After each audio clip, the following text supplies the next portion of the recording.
Welcome everyone. Today we're diving deep into the latest in URL threats and how they impact your Salesforce environments. Luckily, it's not just the threats that are evolving, but also the defensive capabilities. And we have recently released a new version of WithSecure Cloud Protection for Salesforce, Orion 2.4. And in this release, we have introduced several upgrades that help our customers stop URL-based threats and phishing attacks. More about the features soon. And I'm joined by Anssi and Raj, our technical experts, who will be sharing their insights.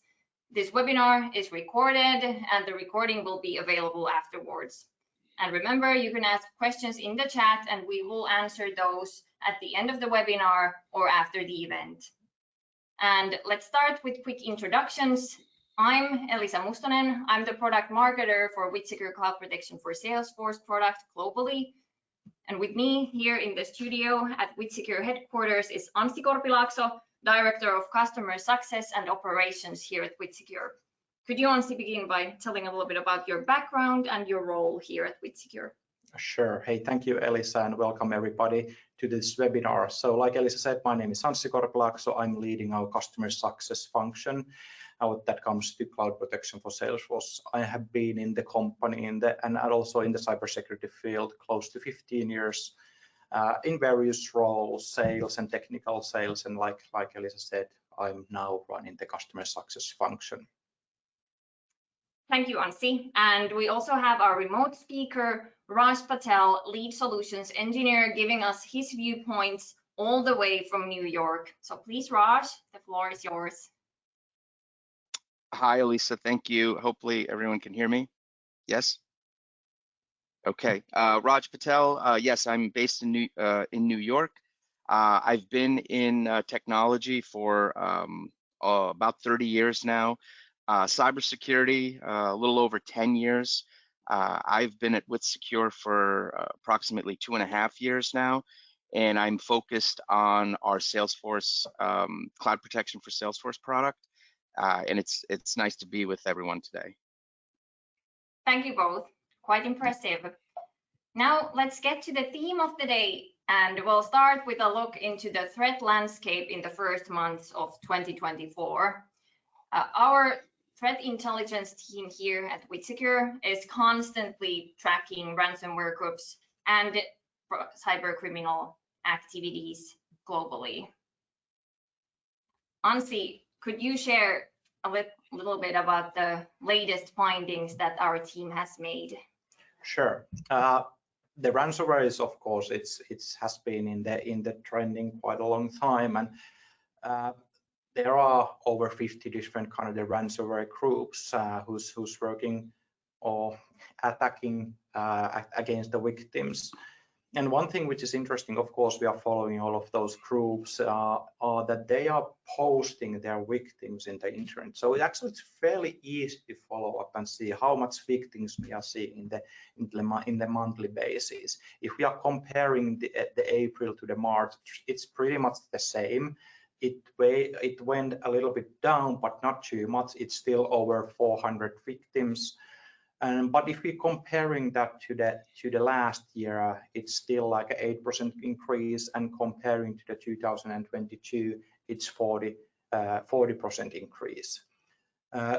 Some changes that comes to those ransomware groups. Lockbit has been quite a long time the #1 player there. They are getting down right now. They are not posting that many victims anymore, and Play is now the most has posted the most victims, following by Hunters International, Medusa, and then Lockbit and 8base. There's also some new players in the game all the time. Interesting. So ransomware ever present in the cyber landscape? Yes. Yeah. Some players might change, but the initial baseline stays. So Raj, then you in your role, you need to keep your finger on the pulse of the world of cybercrime all the time. So what recent headline news should our audience be aware of?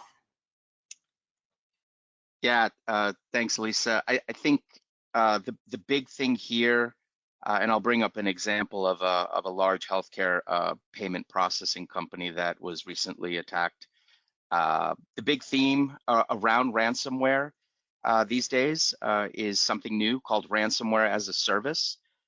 This is essentially ransomware at scale because you've got specialists at this point. You've got those ransomware operators. They do the heavy lifting, right? They update their ransomware code. They package it in a very easily deployable package.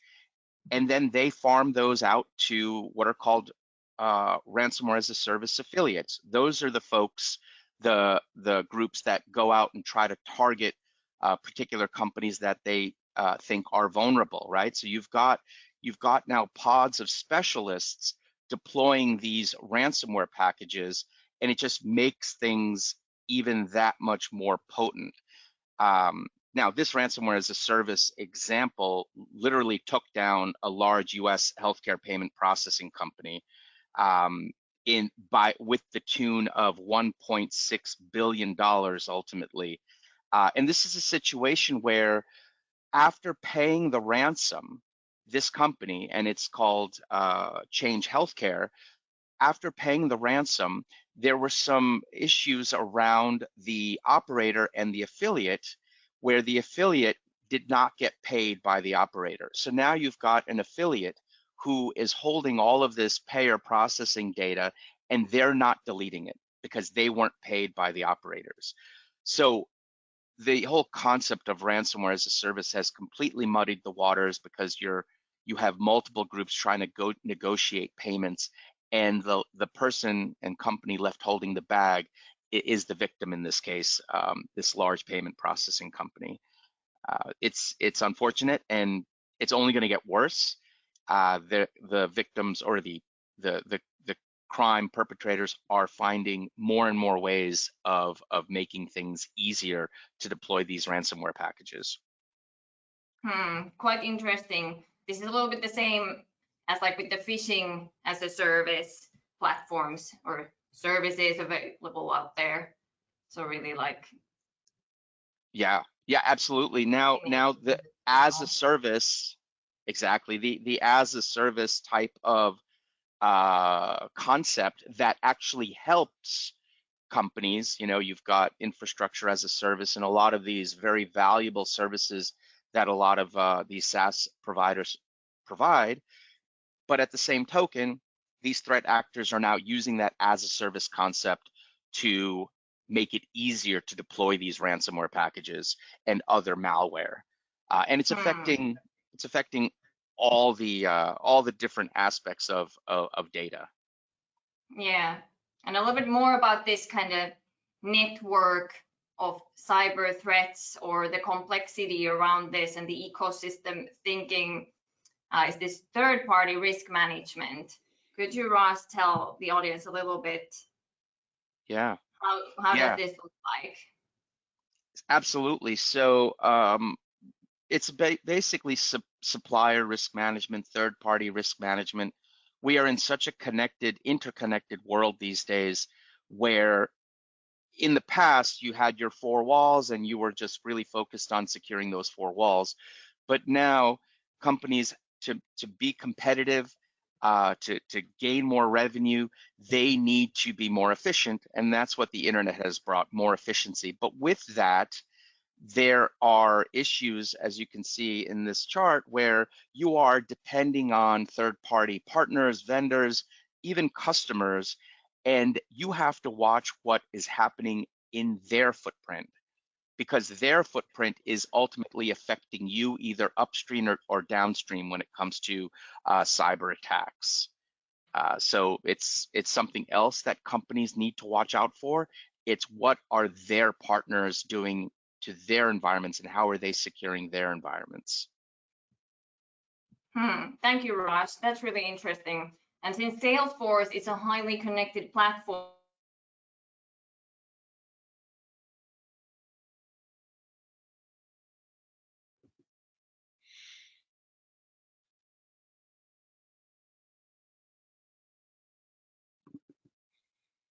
Seem to have lost, is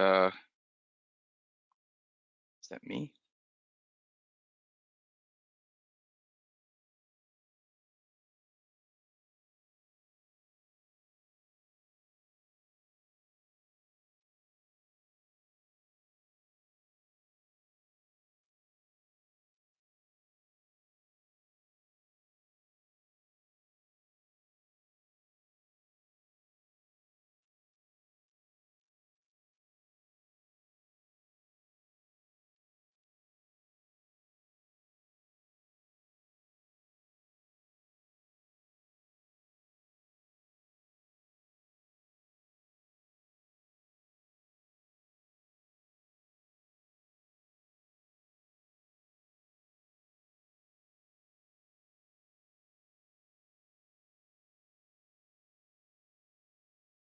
Okay, I can see that we have some technical problems, but hopefully you can hear us and you can see now my screen. Let me know. Someone can post something to the chat, or Raj, you can also tell me if you can see the slides. Hopefully that's the case. Can you hear me? Yes, sorry about Awesome. that. Great. I'm Yeah, back. I'm thinking that it's good to give like a even deeper and more real world kind of the example about the what's the third party means, what the kind of the supply chain attacks looks like, and this is some example what we have seen in our customers. Not necessarily want to tell who are the customer, but let's put it in a way that it's in manufacturing area, and this company have a lot of different a lot of services all over the world, and what is interesting that they are not maintaining those services with themselves. They actually using third party subcontractors for the maintaining, and whenever the services is down or there are something with what that need to be fixed, customers can of course create a support ticket. And like the support ticket could come to the Salesforce platform in multiple different ways. It could come like from web form, email, the case, whatever that choice will be. It will in the end create a case inside the Salesforce platform. And what happened then? The maintenance agent from this manufacturing company, of course, will try to understand what's the problem, where the problem is, who is the nearest kind of the subcontractor who are able to fix the problem, and then of course will forward that case to the subcontractor. And we have seen that the subcontractors, or let's say partners or customers, has been infected from customer Salesforce environment. Not necessarily that they have sent them kind of basically the reason why that could happen is that they haven't keep their Salesforce platform clean. The content what they are sharing to their customers or partners or subcontractors, it's their responsibility to keep the content clean. Quite often companies just think that, hey, yeah, we have the endpoint protection, we don't need to think about that. If we have something malicious and we download that to our endpoints, we can detect that there. That's the last security layer. I'm not sure that is it okay to trust the last security layer. But in those cases where you're forwarding those contents to your partners or customers, it's still you who are responsible to keep that content clean. Thank you, Anssi. And what other threat findings do we have, and from Salesforce in particular? Yeah, usually we're talking quite a lot about the files, and it's understandable when customers contacting us. Fairly often they might have the use case where they're receiving files and they are thinking that, okay, we need to scan the files against malwares, and that is of course understandable, and it's good that they have realized that thing. But fairly often they are not thinking about the URLs at all. And if we look about our statistic, I would say close to 1% of all of the URLs what we are analyzing in our customers Salesforce environment are malicious. That might sound low, but if you think about that, how much URLs you receive in your Salesforce environment, we have customers who are receiving tens of thousands, sometimes even hundreds of thousands of URLs into their Salesforce environment in weekly basis. And then suddenly the 1% is actually quite a high number. Email the case is a good example.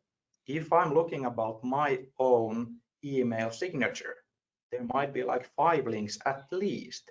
There's pictures and some other attachments always in my email signature. So email to case is actually creating a lot of different kind of the threats there. This might be surprising, as in the typical discussions with Salesforce customers, files and malware and ransomware are the main headache. But the reality is that the threats are evolving from malware and ransomware files to these perhaps sneakier URL-based attacks and overlooked like phishing. So what should everyone involved with Salesforce security understand about this?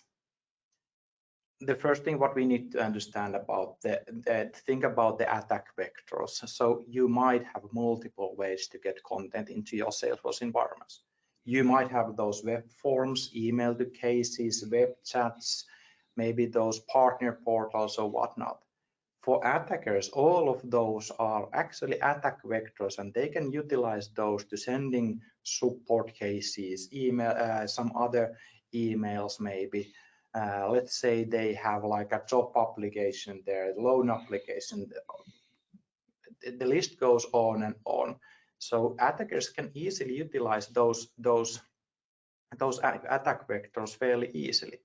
And something nowadays, actually, it's interesting that companies has put a lot of energy in the email security, and they have even the kind of the security awareness training there.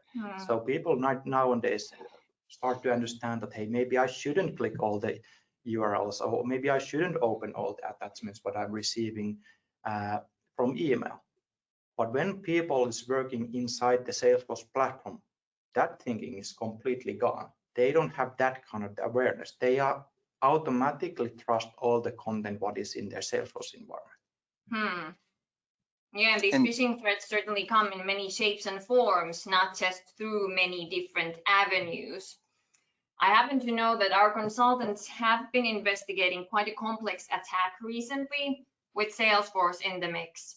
So Anssi, could you tell us what exactly happened there? What was this attack scenario? Yeah, this was very interesting case. Energy company from Europe.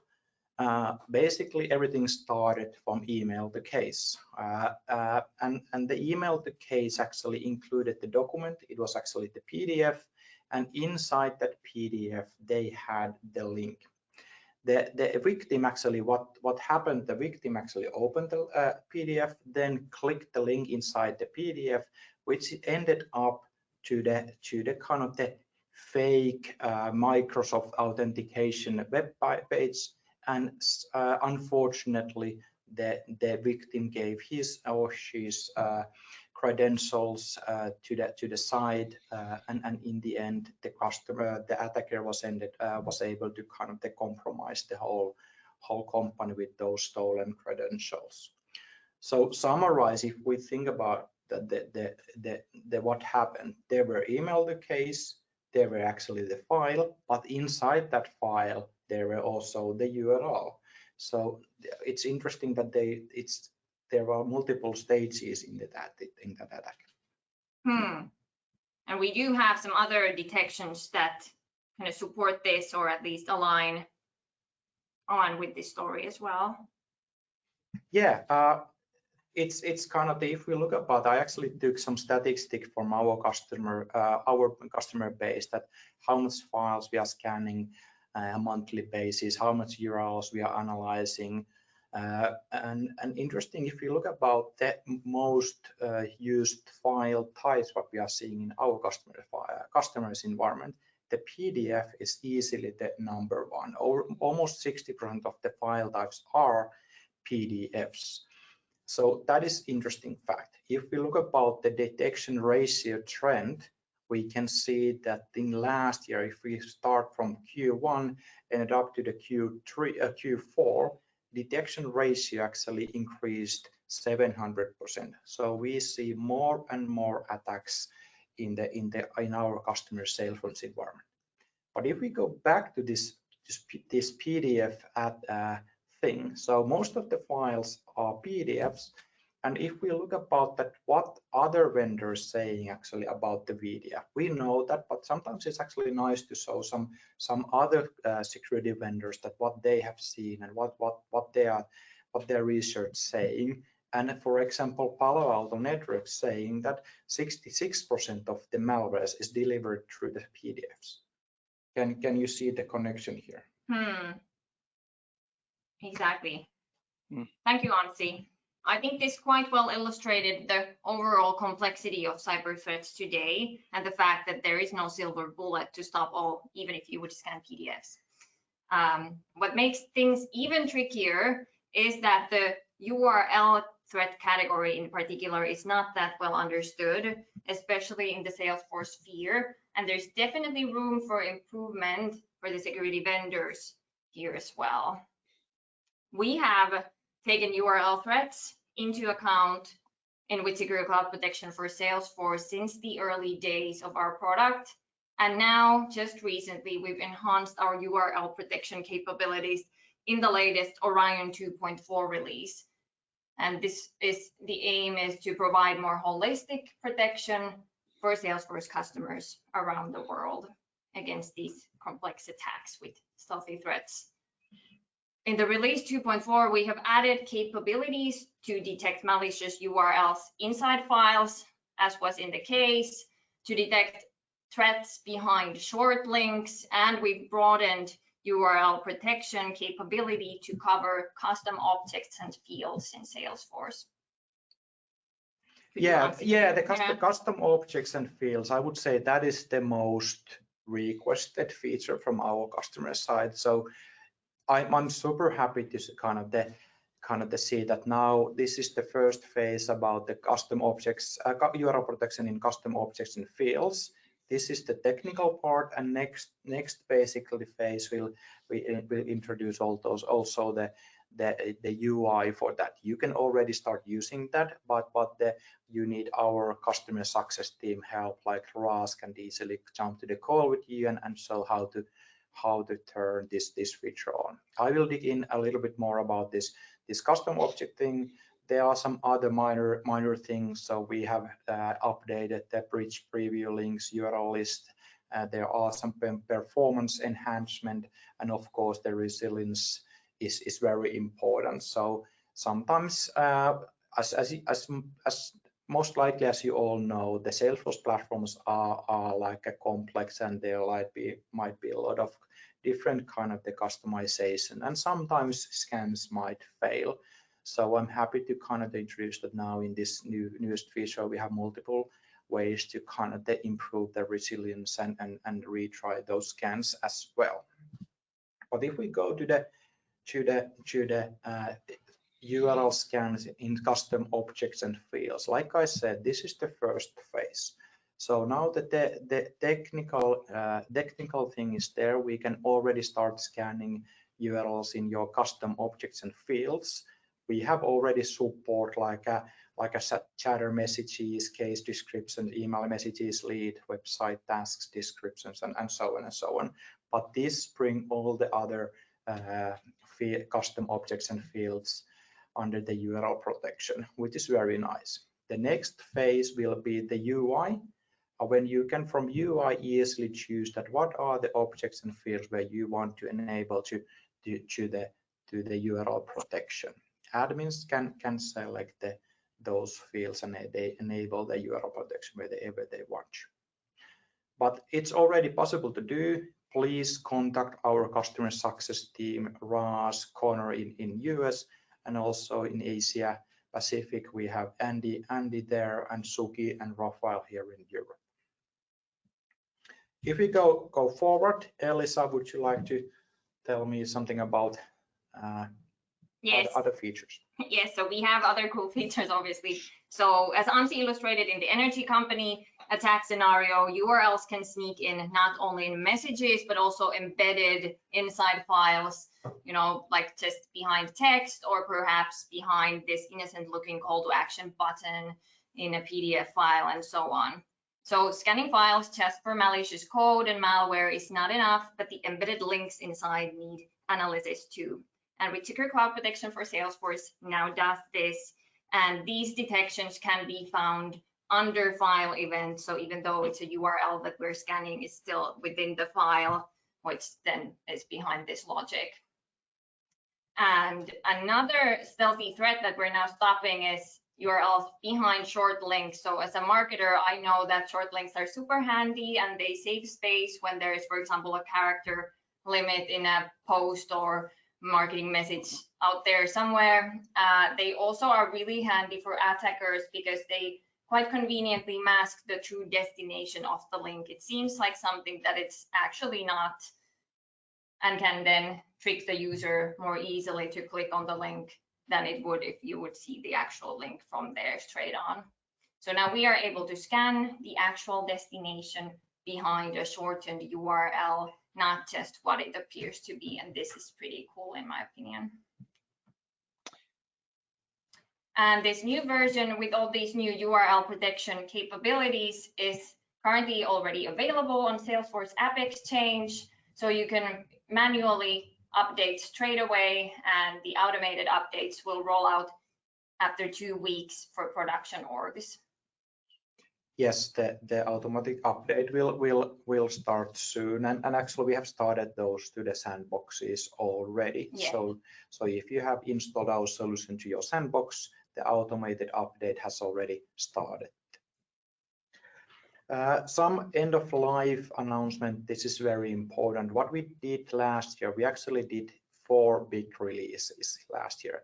This year we changed the cadence a little bit. So this year we are going to introduce 3 big releases. So the 2.4 was the biggest one, the first one I mean, and then the next ones will come later this year, August, and most likely something close to December.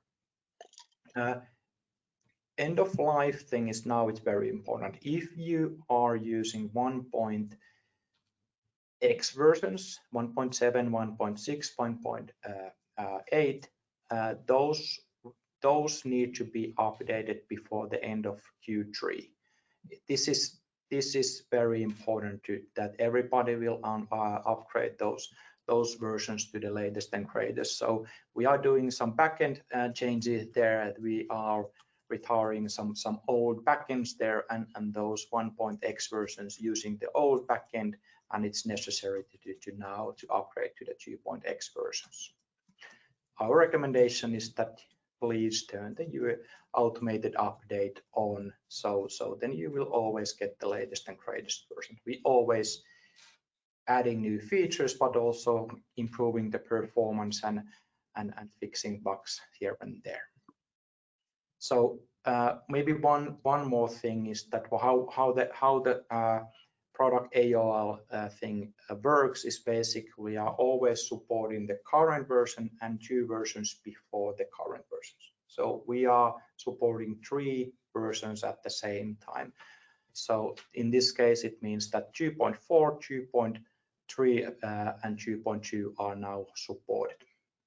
Thank you, Anssi. And now to the more juicy part. So let's go to the Q&A.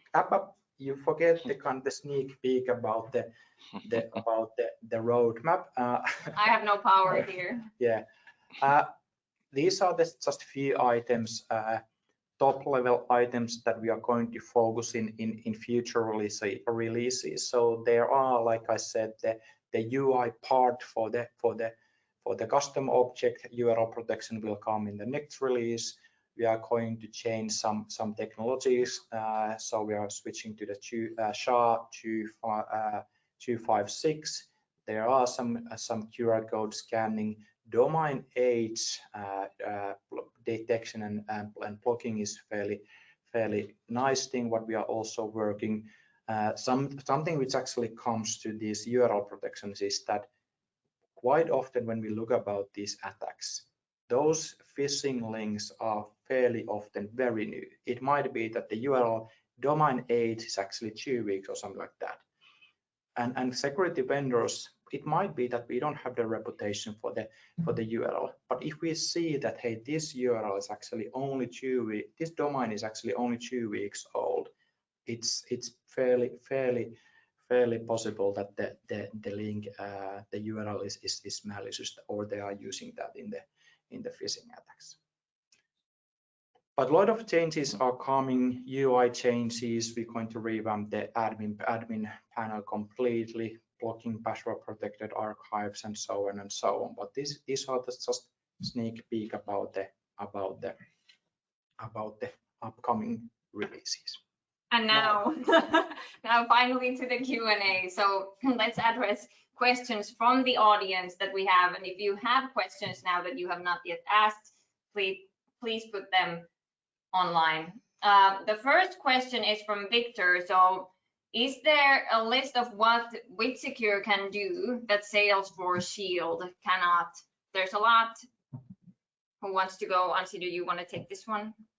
Yeah, I don't know where to start. So Salesforce have a lot of security features. Some of those are built in, some of those are kind of the opt-in features. They have Shield, one of the, but that's the one of the biggest thing what they have. If I remember correctly, they have like 12 to 13 different kind of the security solution in the Salesforce. None of the thing that Salesforce doing there are not competing with us. Salesforce is doing completely different kind of the things to what we are doing. There's a encryption thing and other things, but what we are focusing is that we are focusing to scanning content. We are focusing to scanning malwares in files, scanning URLs against malicious URLs, phishing links, and so on. So that's where we focusing right now. There are some other features what we definitely will bring to the table in future, but currently the kind of the malware protection is where we can hire. But what basically kind of what's the biggest difference? Salesforce don't do any malware protection. Salesforce actually using our solution in their own environment as well, because they also know that, hey, there's a security gap there and they need to handle that somehow, and they have choose to use our solution for the malware protection. Thank you, Anssi. I hope that answered the question thoroughly. Then there is another question. For scanning custom fields, do we need to do some extra setting apart from what we have now? Yes, you do. So like I said, the technical part is right now there. It's a little bit manual thing to turn the URL protection in custom objects on right now. It's not too hard. It's fairly easy and simple to do. And we are more than happy to jump to the call with the customers and turning this on. So please reach out our customer success team or our sales guys. We have, of course, the good documentations how to do it, and it's not too hard. But yes, there are some extra steps that need to be done. Good, thank you for explaining that. And then what's unique about URL detection capabilities in WithSecure solution compared to others? Very good question. The easy answer is that others or our competitors in Salesforce world, actually, from my understanding, they are not even doing that.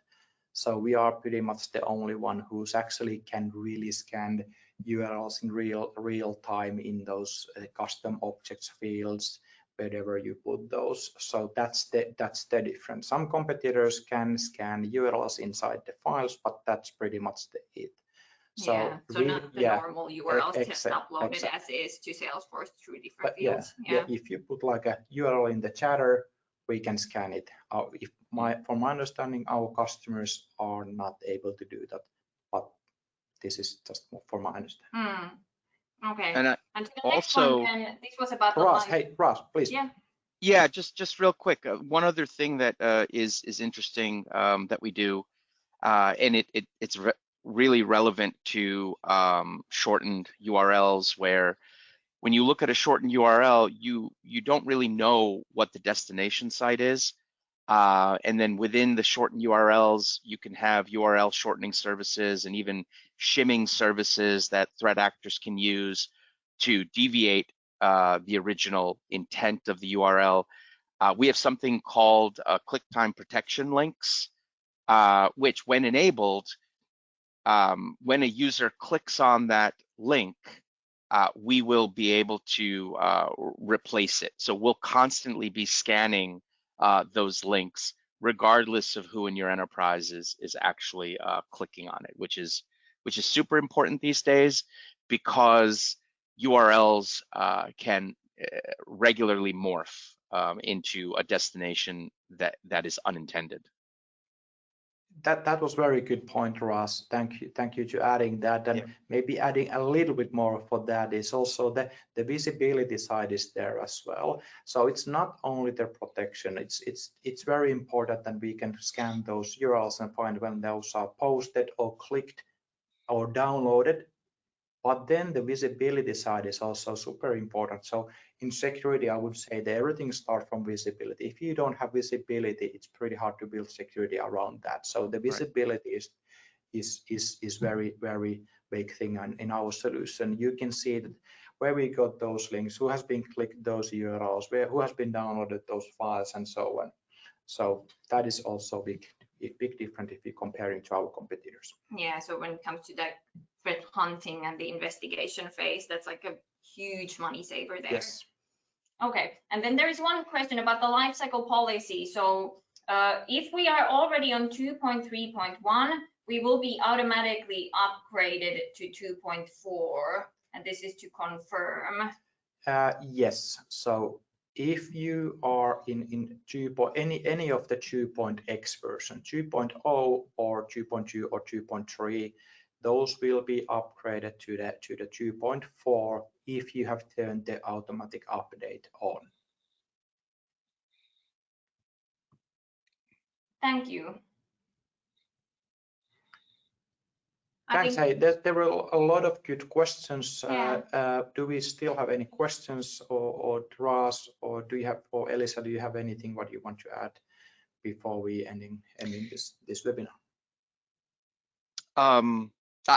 I'd just like to summarize a few things that I've been thinking about. You know, we've somewhat stated the case around what companies should do, what they should look out for when it comes to protecting Salesforce.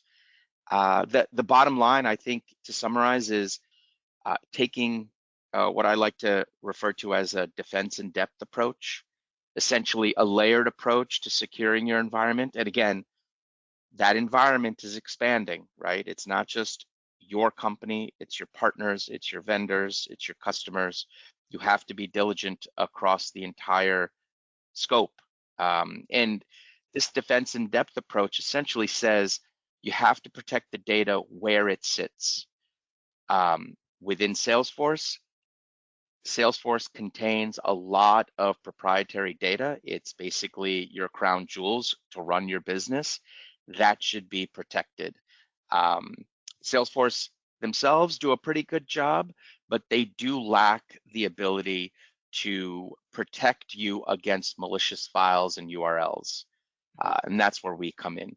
It is no longer sufficient to say, we have email scanning solutions, we have endpoint protection solutions. That's just part of the equation. The other part is securing the data at rest within Salesforce, and that's where we come in. So glad to talk more about this on an individual basis with anyone that's in the webinar right now that wants to reach out and dig into some of the details more. I'm happy to do that. Thank you, Raj. Yeah, so let's keep in mind that if there are still questions coming to mind after this session, or if you're watching this from the recording and you have some questions, please reach out to us directly or any other team member from our side, and we'll do our best to answer. Awesome. Hey, thank you from my side. Thank you, Anssi. Thank you, Raj. And thank you all for joining us today. Don't forget to update to the latest version if you're already using our product, so already available on App Exchange. Thank you so much, and see you soon. Thanks.